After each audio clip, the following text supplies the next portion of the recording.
I am an ordinary university teacher. I do not like noisy companies and parties.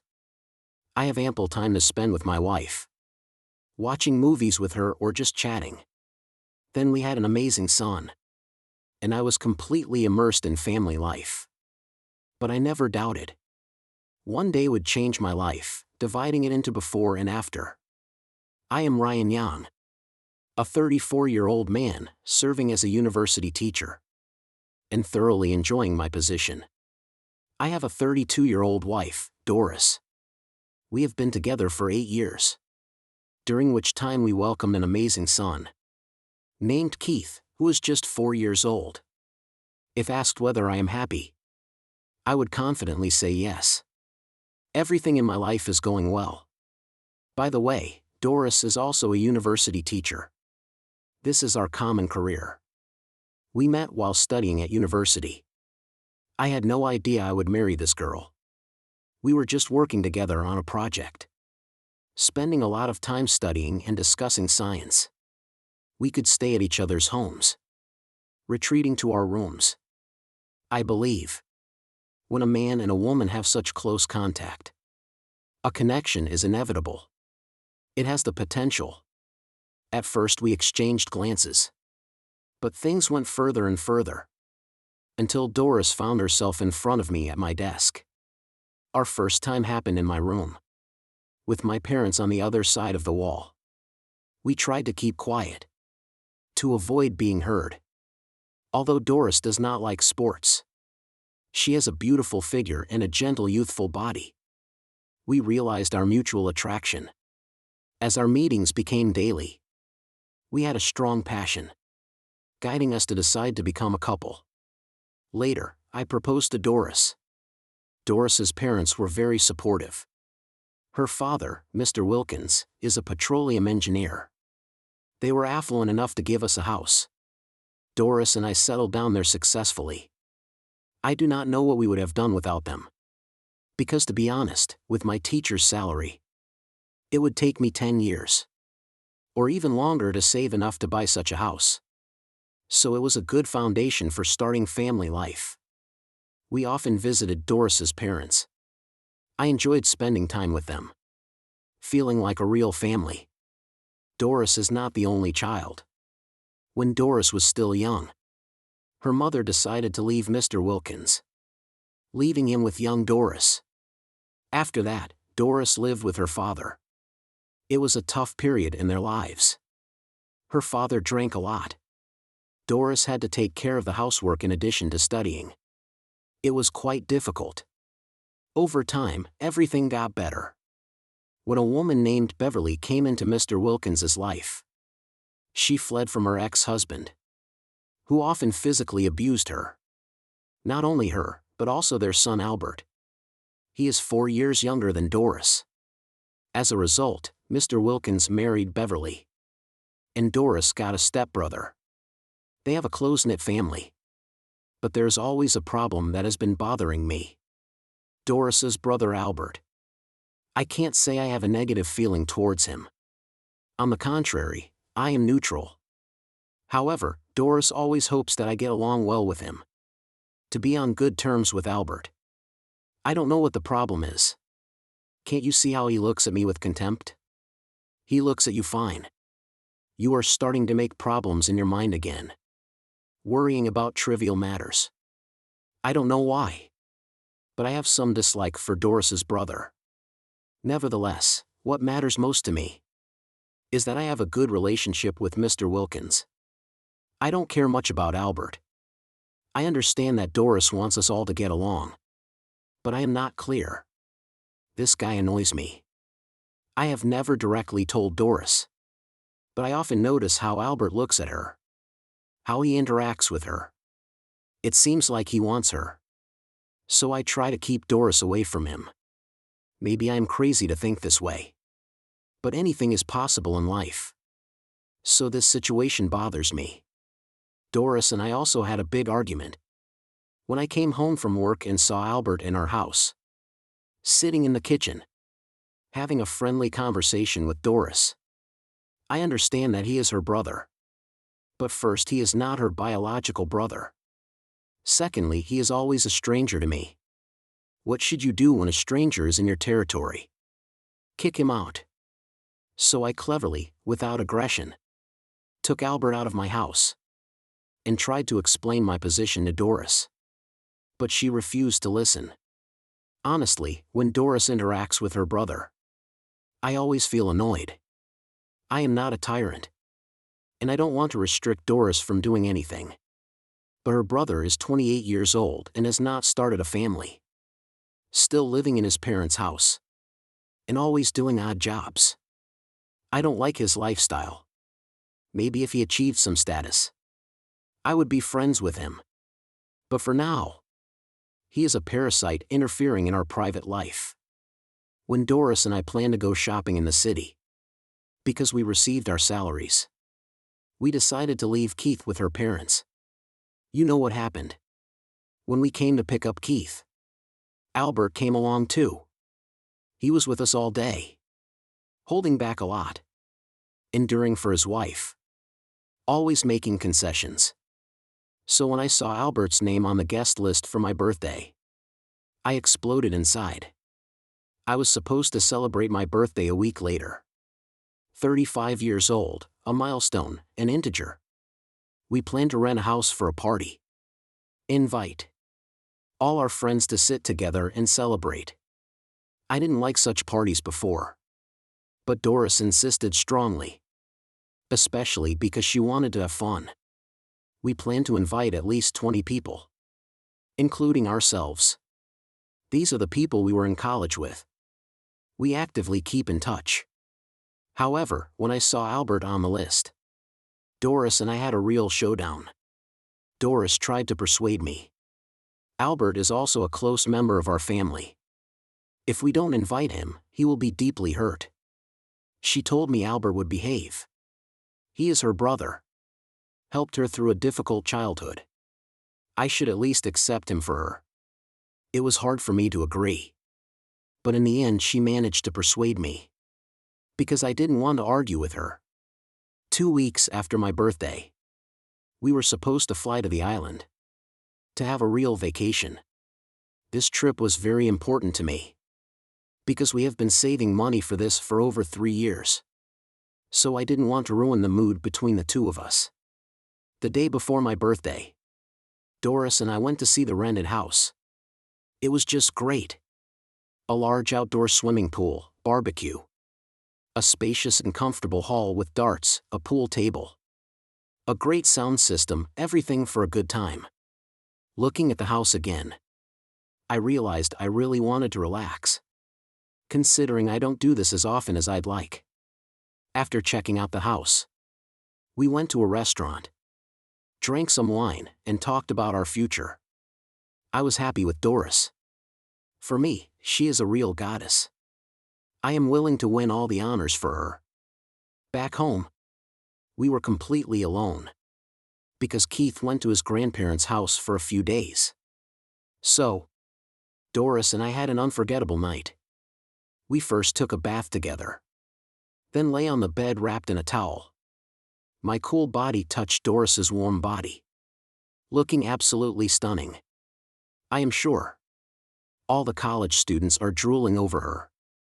I am glad she belongs to me. My birthday arrived.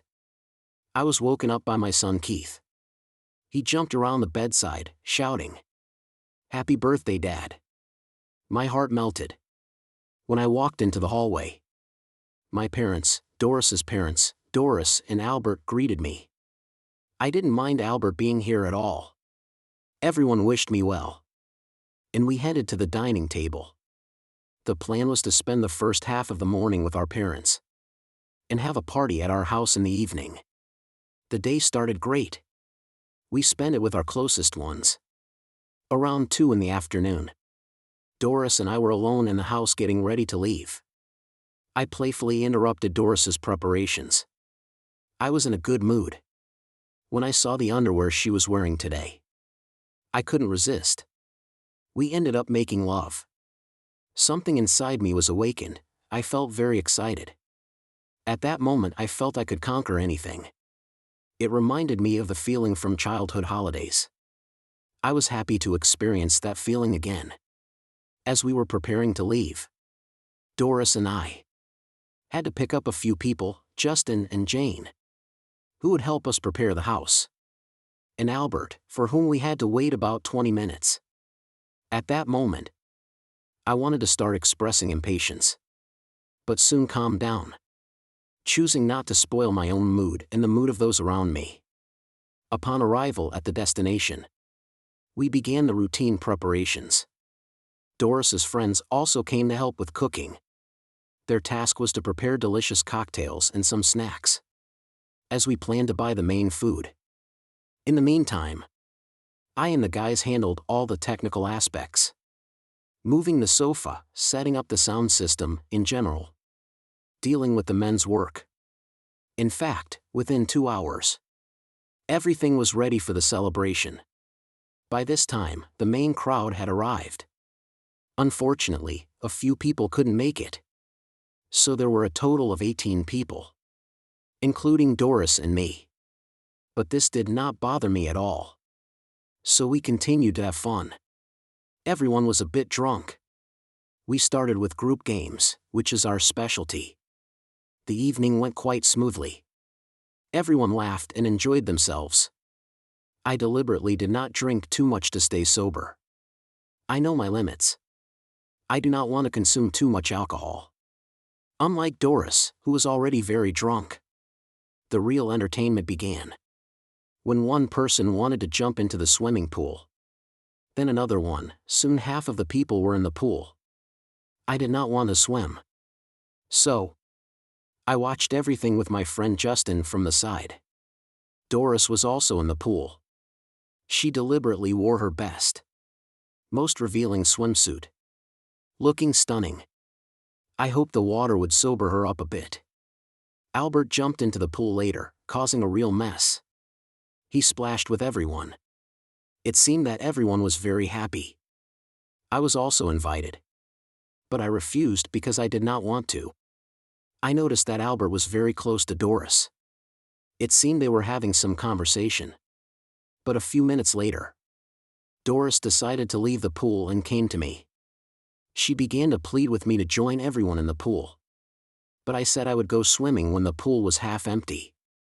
I hinted to her I wanted to swim with her alone, when the others were in the main hall of the house. Doris listened to what I said. She pretended as if she understood everything. But unexpectedly, she pushed me with great force, so that I fell into the pool in my clothes, along with my phone and cocktail. She began to laugh and drank more alcohol. I was upset by her behavior. I just did not expect such betrayal.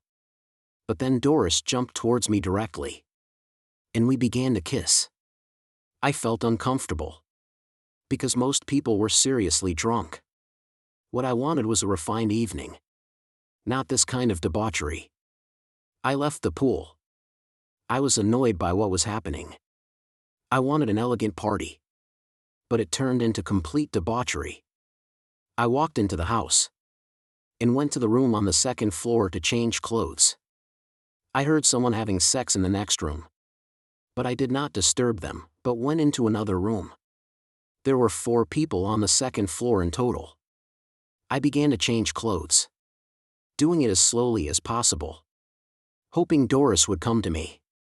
At least she saw what mood I was in. She knew I went to change clothes, so I comforted myself, thinking she would come soon.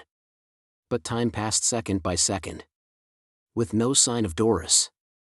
Then I decided to give up this strategy. I changed my clothes and left the room. Went downstairs to the hall, where a few people were sitting. I talked with them. I can't say how long it took, but it felt about 20 minutes, during which time many people had already left the pool. I decided to go out and see Doris, but I didn't see her in the pool. Then I asked Justin, who was swimming at the time. He said he didn't know where Doris was. She left the pool about the same time as me, and then went to the house. I don't understand how this could be, because I was waiting for her in our room. How could we miss each other? Then I took another look at the pool. and didn't see Albert in it. My heart missed a beat. I thanked Justin for the information, and then went to the house. Quickly went upstairs to the second floor. I began to listen for sounds. It was very quiet. But from the room across I heard a slight thumping, as if someone was being intimate. Approaching that door, I put my ear to it. I began to listen to what was happening inside, and heard the obvious sounds of intense passion. I tried my best not to think of the worst-case scenario. Just tried to listen, to identify whose moans they were. Suddenly someone patted my shoulder. It was Justin. I gestured for him to be quiet, not to make any unnecessary noise. And he understood. We stood at the door together like real guerrilla fighters, listening. At one point, Justin came up with an idea. He suggested knocking on the door, asking when the room would be available, and then we could determine who it was by the voices. Justin knocked on the door confidently, asking when the room would be available. A female voice immediately replied. At that moment, I thought I was going crazy, because it was the clear voice of my wife, Doris. Justin confirmed my suspicion. We couldn't think of a better way but to break down the door. After 2 strong hits, people downstairs came up to see what we were doing. After the 4th strong hit, we managed to break down the door, revealing the scene in front of us. My wife was naked on the bed, and on top of her was Albert. The most insulting part was, throughout the whole process, Albert continued the act. He was obviously not himself. And Doris obviously came to her senses quickly, and began to push Albert away. I was looking for you, she began to say. I just looked at her, then turned to the crowd. They were all watching this, shouting. I let them go downstairs. Only Justin and I were together. We entered the room. The first thing I wanted to do was hit Albert, but Doris began to defend him. However, Albert was so drunk. It was clear he was sick. He couldn't help it, and began to vomit directly on the bed. I felt nauseous as I approached them. At that moment Doris stood up swaying, and began to apologize to me. Watching this was disgusting. I rushed out of the room, then rushed out of the house. I saw a group of eyes looking at me. I called a taxi. Everyone started to find a car for me. There was a guy named Wayne. He didn't drink and wanted to drive me. I was still outside. Suddenly I heard a scream, "I'm sorry," and saw Doris naked, rolling down the stairs to the common area. Everyone could see her in that state. I felt so ashamed. I left the house as quickly as possible. I no longer cared about anything. I wanted to go to Mr. Wilkins, to explain the whole situation to him. I felt completely sober, realizing what I saw in the house. Wayne was a classmate of mine at school. We maintained a good relationship, so we drove in silence all the way. He turned on loud music, just driving me. At the end of the road, I thanked him, then went to the Wilkins house. It was midnight. Everyone had been asleep for a long time, but I didn't care. After a few unsuccessful attempts, Mr. Wilkins finally opened the door for me. Then his wife joined us.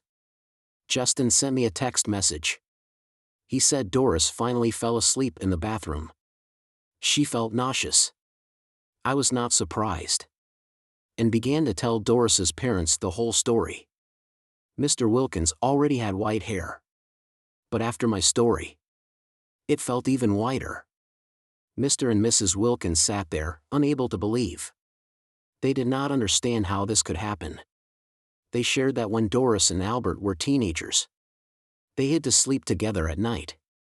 They were caught and scolded several times, but they did not think such childish pranks would affect adult life. Mr. Wilkins advised me not to rush into making decisions, suggested that I discuss everything with Doris. I reluctantly agreed, but later decided to browse through the phones gallery. Started scrolling through the photos when I realized something. I saw a photo of Albert and Keith. At Keith's birthday. It seemed odd to me, but I noticed the similarities in their facial features. This made me feel frightened. I went into Keith's room. He was sleeping quietly. I began to compare their faces and found many similarities. I asked Mr. Wilkins if he had noticed anything, but the answer was no. Having lost trust in him, I quickly woke up Keith and took him home with me.